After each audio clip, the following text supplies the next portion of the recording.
Ekikwekweto kino ekibadde kiruubiridde abakwasi b'enseenene kikoleddwa mu bitundu omuli Lubaga Road, Bakuli, Mengo wamu ne ku Yowaana Maria Muzeeyi era nga kigenze okuggwa ng'ebifo ebikwatibwamu enseenene mu bitundu bino byonna biggaddwa.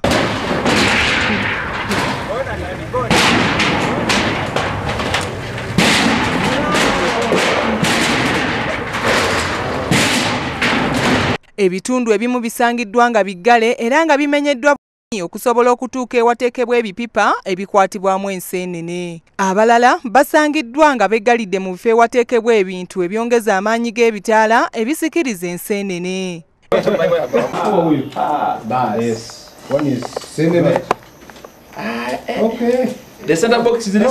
Ebimu ku bintu ebisangiddwa nga byongeza amaanyi g'ebitaala mwe muli bu hot plate wamu n'ekyoka nga bino byonna bikozesa amasannyalaze mabbe kyokka nga bitwala amasannyalaze mangi. Poliisi esobodde okukwata abantu 3 wabula nga wabaddewo okuwanyisiganya ebisongovu ne bannyini bifo bino babadde bakwata omu ku bantu bano.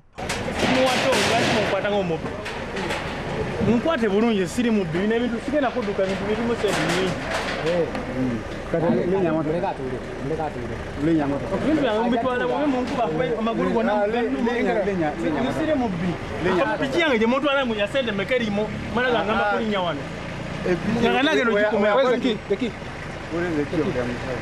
Omu ku bakozi ba Umeme Mutebi Medi agamba nti ebikwekweto bino bikyagenda mu maaso era n'asaba abakozesa amasannyalaze mu ngeri enkyamu babatuukirire bagonjoole ensonga zino. Abakwatiddwa batwaliddwa ku poliisi ya Old Kampala ng'okunoonyereza bwe kugenda mu maaso. Ssettimba Joseph yakusakidde eggulire lino ku Lwabukedde TV.